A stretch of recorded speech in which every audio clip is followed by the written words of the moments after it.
I didn't even see you there, sir. Dun na na na na na na na na dun dun dun dun dun dun dun dun dun. Bum bum bum bum bum. Comet.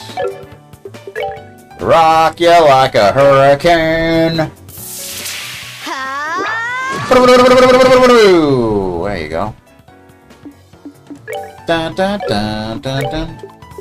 Yeah, smoke cannon takes 30. That's no good. That's no good.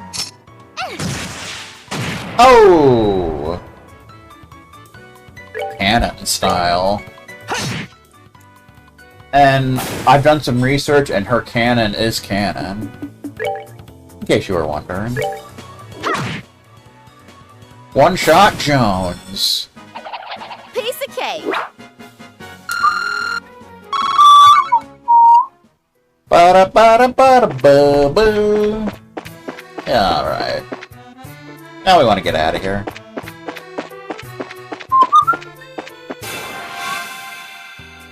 Da na na na na na na na na na na bum ba dum ba dum ba dum ba dum ba dum ba dum ba dum. Rock you like a hurricane.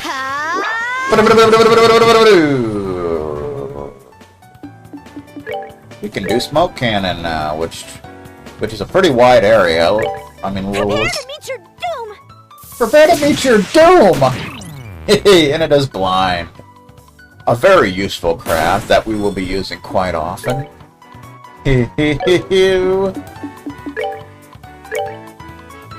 Bum bum. Da na na na. Boom! Chakalaka. She doesn't have quite as much strength as they do, but that's the way that goes.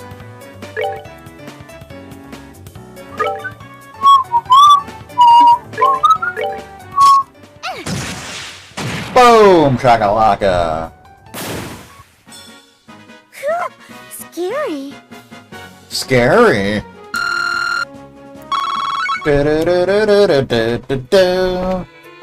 Good times. Alright, forgot where I was for a second. 5:30 Club style.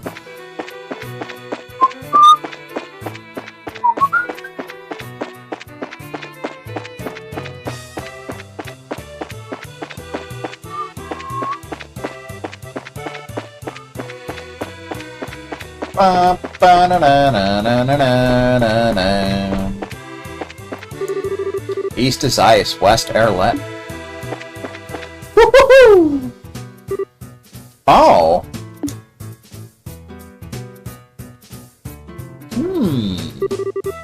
The tunnel ends here. So does that mean this is the entrance to Zeiss? Probably. Probably.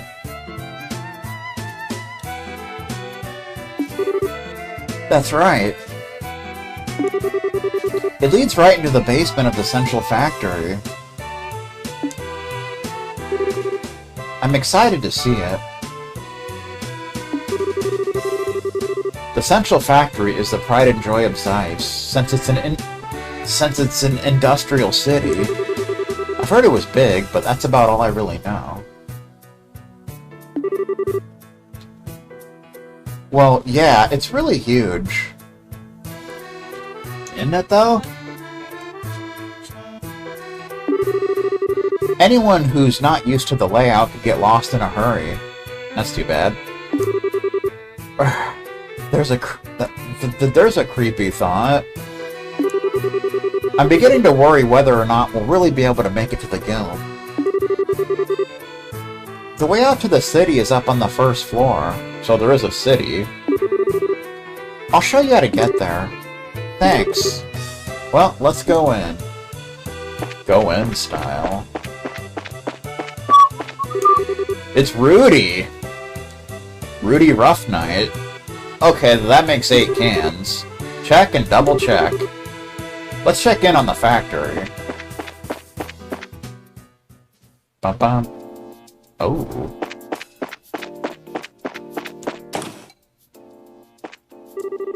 Left elevator, right basement orbital workshop.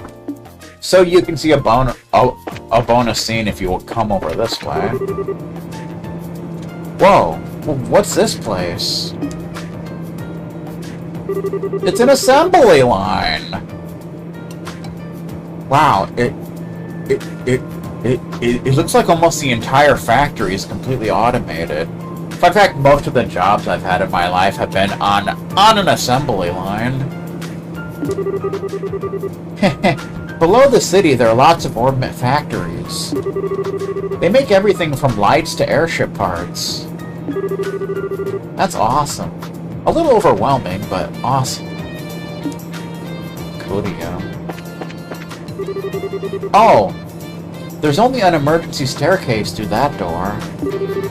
If you want to go up to the ground floor, just go back the way you came and straight down the hall. I imagine we'll have to use the emergency staircase at some point.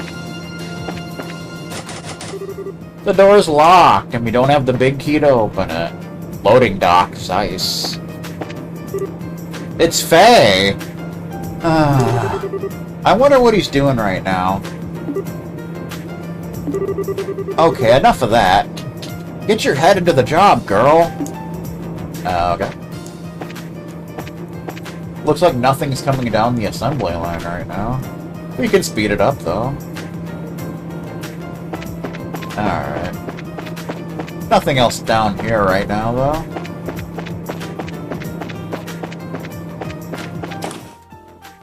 Okay, then. B1!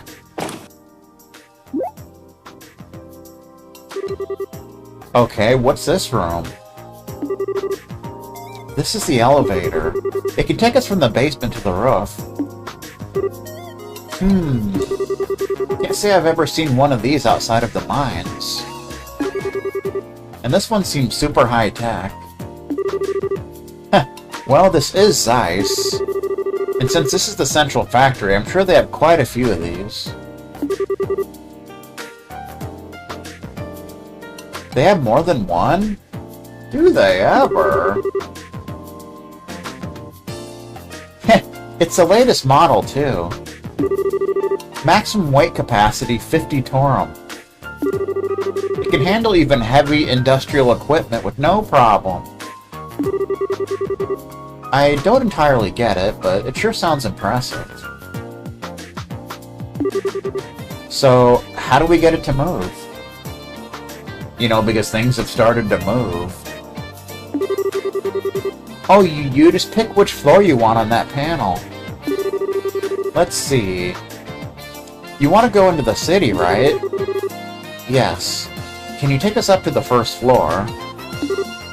Okay. Whoa. Estelle's definitely not used to elevators. Mwahaha. First floor Jones. Whoa, check out the size of this place. This is the central factory's main floor. It's where the reception desk and consumer maintenance windows are. It's also where John goes to complain when products he buys break down. I see. So we can get out to town from here. Oh, Tita, it's Hazel. Miss Hazel? There you are. Supervisor Travis has been looking for you. Travis? That's a band. He'd like for you to go straight to the operations room. They're gonna play Operation! Oh, okay, I will. Uh-oh, sounds urgent. Thank you for showing us around. It's no big deal. It's the least I can do after you beat up those monsters for me. Well, we're planning to be in Zeiss for a little while. Would you mind if we stop by to see you again? I'd love that. Bye-bye, then. Isn't she a treasure? Huh, what a sweet kid. I get the impression that she's a lot tougher than she looks. I agree. I always wanted a sweet, lovable little sister like her. Instead of, might I add, an obnoxious little brother. You keep saying things like that, but you're the one who's always following me around. If you want to be more like a real older sister, you need to get your head out of the clouds every now and then. Look who's talking. That's a movie. Anyway, all sibling rivalries aside, want to head into the city? Yeah, first I'd like to switch assignments at the guild. Plus we can see if there's any new information on the Orbman or Dad. Sounds like a plan. Sounds like a plan, Stan. Peter left the party! It's so sad! Alright. Welcome to the Zeiss Central Factory. If you have any questions, please let me know. Shall. So we got an Orbment place here.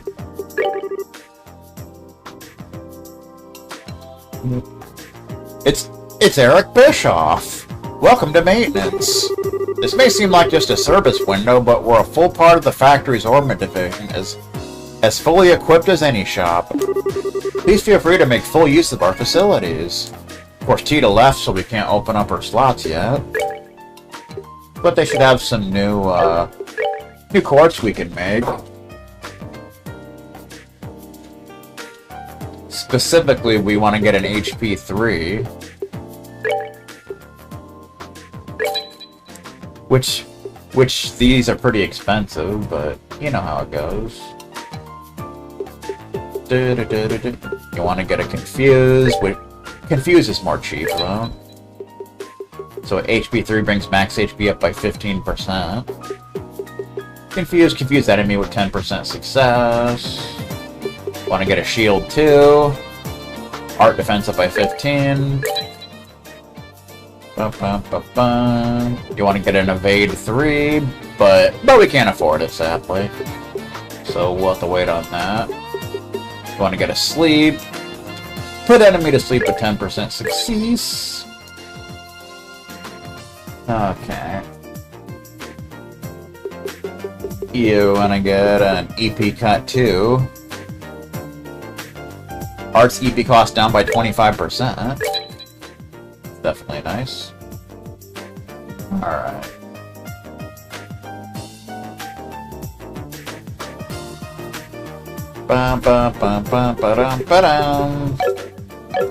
Alright, so let's see. Give you HP 3. HP up even further. And plus that gives us a bunch of other spells. Blue Impact, Curia, Thalis, Latira, and Tira. So Estelle's basically a healer now. You gotta appreciate that. Look at all that. Look at all those shenanigans.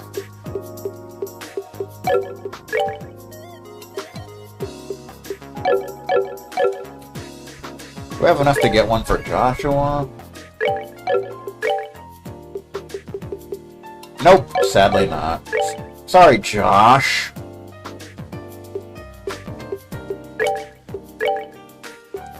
Bum bum bum bum.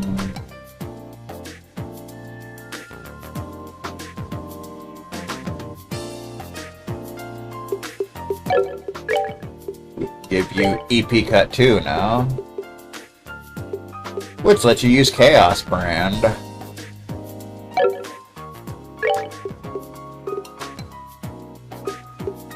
Plus now, it makes things cost even less, which is nice. Chaos Brand, of course that does Confuse. So that's something.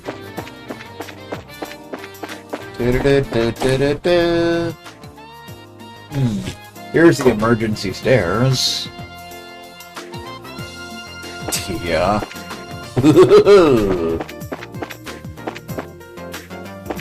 be one. Of course, this just brings us back out here. Bum, bum, bum, bum, ba-dum, ba-dum. It's the emergency stairs.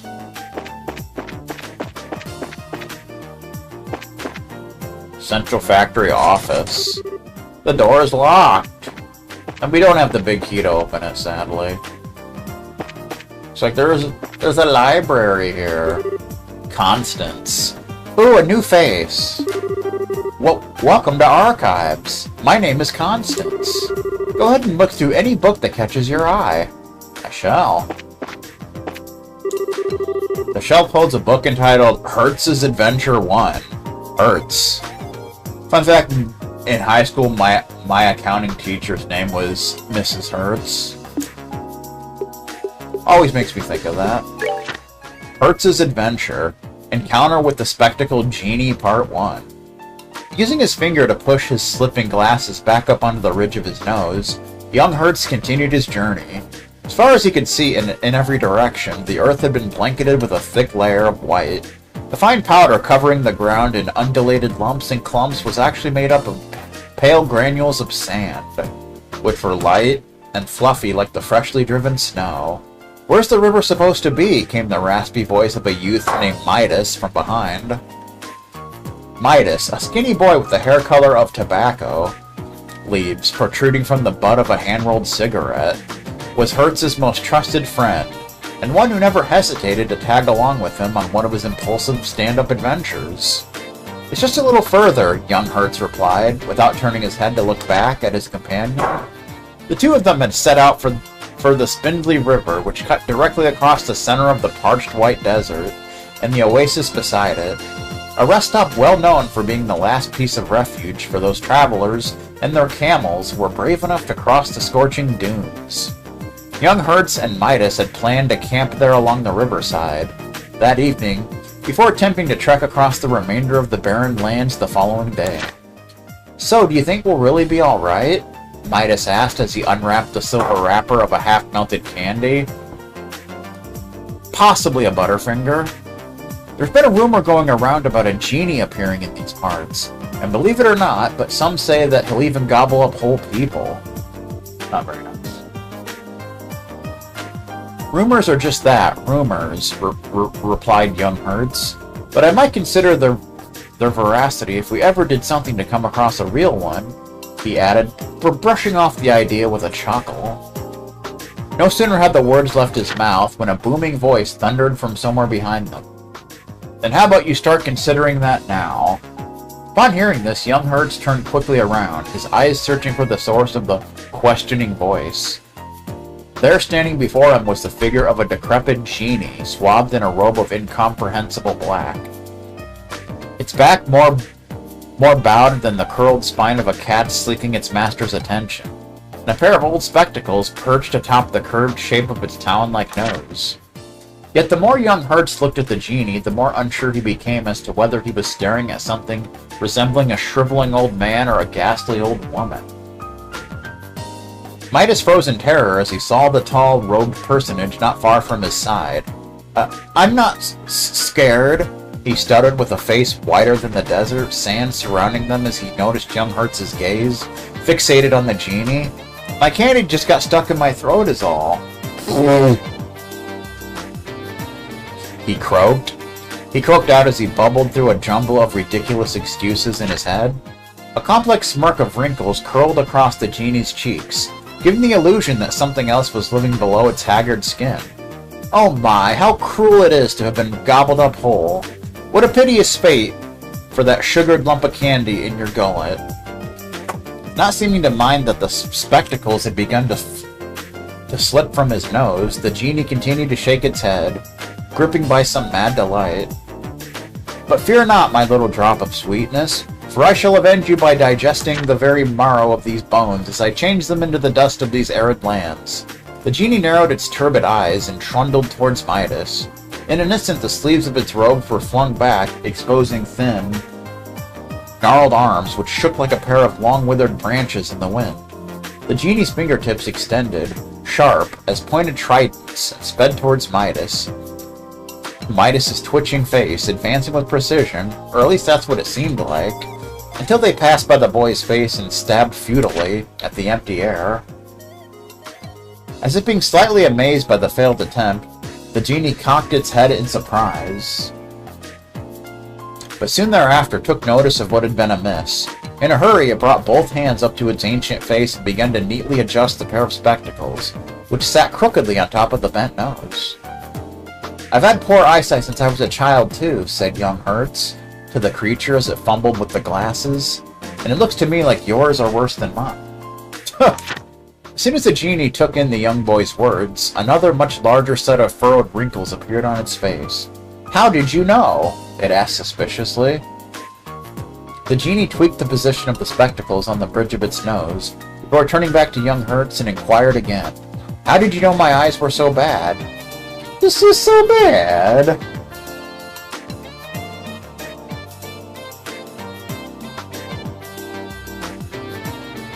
Young Hertz exchanged incredulous looks with Midas, both taken aback by the genie's apparent obliviousness.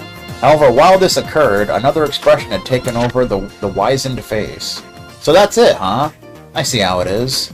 The genie went on as it raised a bony white finger and pointed at the set of glasses young Hertz was wearing. "Those are magical spectacles, aren't they?" the creature declared triumphantly. What?" said young Hertz, with a confused look on his face. "Indeed they must be," the black-robed genie muttered as it cast its eyes heavensward while ignoring young Hertz's response. And once more the crone-like figure began to tremble with glee. To be continued. Dun dun dun dun dun. What else we got around here? If we can't read that, whatever it is. I guess that's it. That's sad. Bum. Second floor. There's the elevator, Raider. Third floor. So you can go up on either the staircase or the elevator. Doesn't matter which. Central Factory Design Room. Igor Cavalera. That one fella quit and ain't much of a help either. Obviously referring to Vegastar. Right now, the RC ain't much more than gussied up transport ship. We don't do something about finishing it, and all the time and work's wasted. That's too bad. It's Hugo. This new engine for the RC is turning into quite a formidable problem. We were waiting for Clive and Ruin to join in collaborative research, but he declined our offer. And we heard about that earlier. And as things currently stand, we're unable to move forward. That's too bad. Look at all these chairs. It's Prometheus and Bob. Now, where are those papers I set aside before I left? Of course, by before, I meant prior to my trip to the Royal Academy. And that was quite a while ago. That's a shame. A little step ladder. Looks like there's an equation there, or whatever it means. We may never know. Workshop! It's a workshop, ladies and gentlemen. It's Carl! Haven't we... What? Now that you mention it... We did meet previously when we were in Ruin. I thought so. You two were a real help that time. I appreciate you finding the orbital gun prototype for me. Oh yeah, you're that science guy. Bill Nye the Science Guy.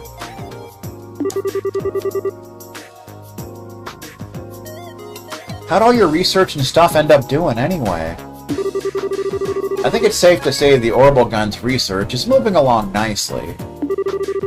It'll take time to properly micronize the components, but we can do it. If things go smoothly, we can have them on the shelves soon. Cool. I hope they end up big sellers. Hopefully. One time we read math problems on the board. Aw.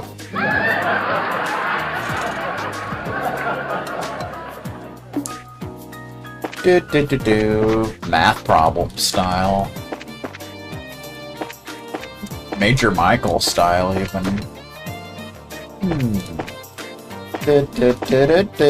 Nothing else going on in here.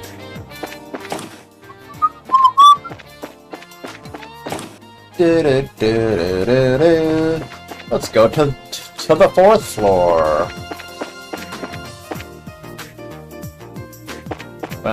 Central Factory Lab. It's a lab.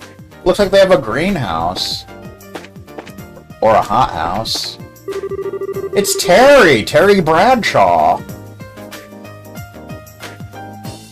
Recently, Ray had me try some kind of vile anti-nap food product sample. It looks like a tomato, but it's terribly bitter. It definitely made me forget any thoughts of sleep, but now I can't get the taste out of my mouth. It's too bad. One time when Bill Nye went to see a very rare astrological event, when it was cloudy.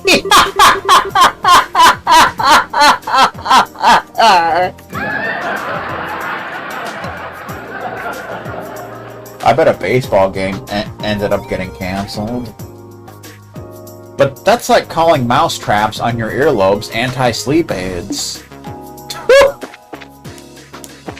Sleep aid style. It's Ray Barone.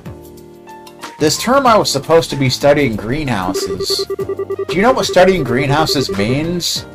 Quite literally, you are watching the grass grow. Boring, and more importantly, unmarketable.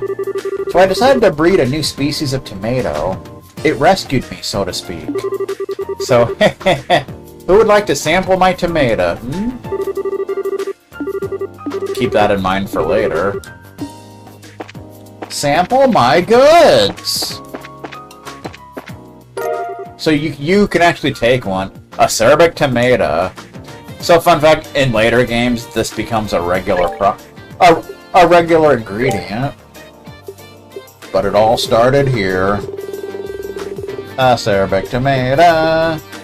A new species that arose as a byproduct of experimentation that is unimaginably bitter. So every time you come in here, you can snag one. So you might as well do that.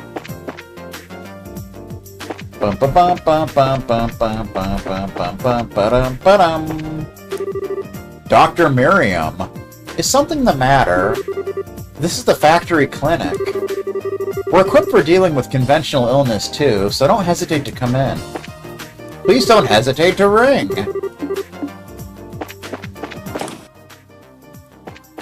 Fourth floor. Fifth floor. Oh, there's 5 floors to this place, and then a roof. So that's fun. I hiccuped. Operations. There's Tita hanging out. And this thing. This thing will become a major part of the story moving forward. Let's see. A problem with mode changeover means that something is probably wrong with the memory. Have you run a full diagnostic on the memory core yet? Supervisor Travis. Currently the orbital calculator is in poor condition. It seems to be made out of bamboo. We can't seem to repair it no matter what we try. It seems to act up when we switch modes. You have any idea how to share with us? Any ideas to share with us? Bum, bum. It's Wilmot. It just really bugs me. I fix one thing, and another thing pops up because of it. I'm never going to finish. That's too bad. That's science for you.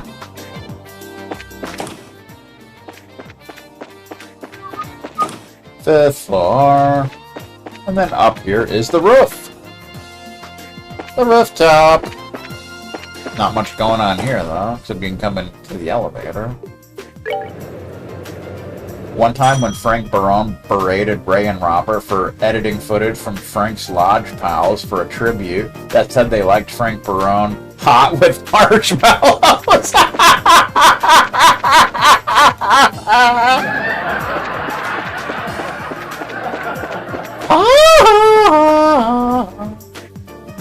Zeiss Central Factory. Do, do, do, do, do, do.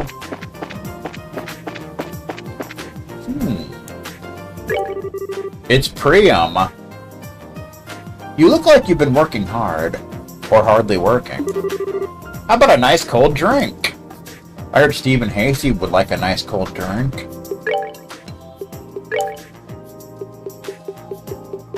So these are all old recipes. We don't need to worry about that.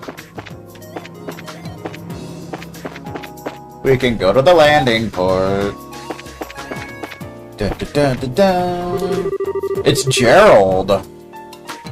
The airliner Cecilia is currently in port, having just arrived from the west. All passengers en route to the Grand Cell region, please proceed to the gates. Okay.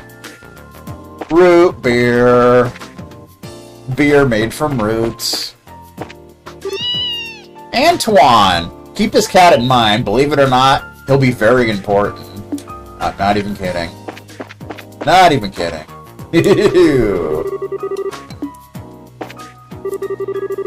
To Grand Cell to ruin.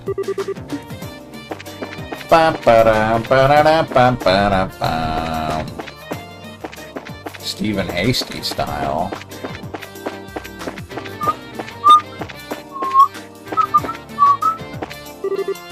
Bartholomew! Docking is a go. Time for a final liftoff check. Bum, bum, bum, ba-dum, ba-dum.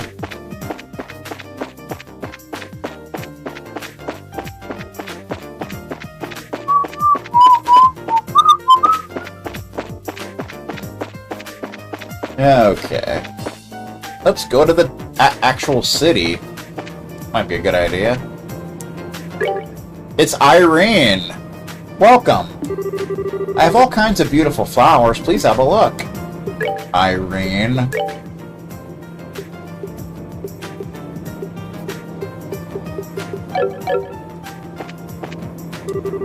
It's Vince!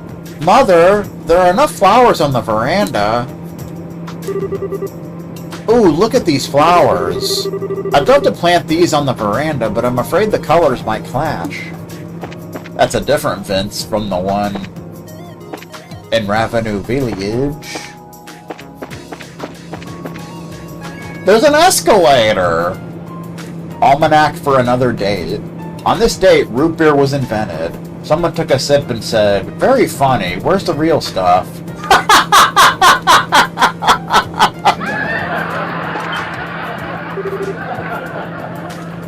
Whoa, what's this?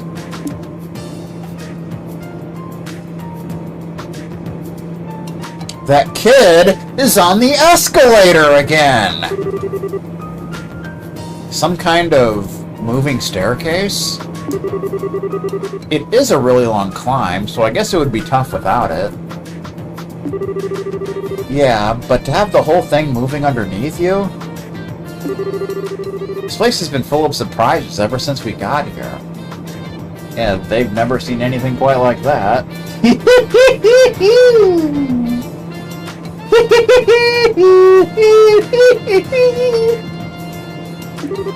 No kidding.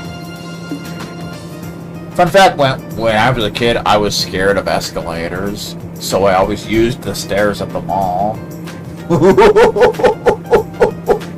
What a pool expert! Bum bum bum bum bum bum bum.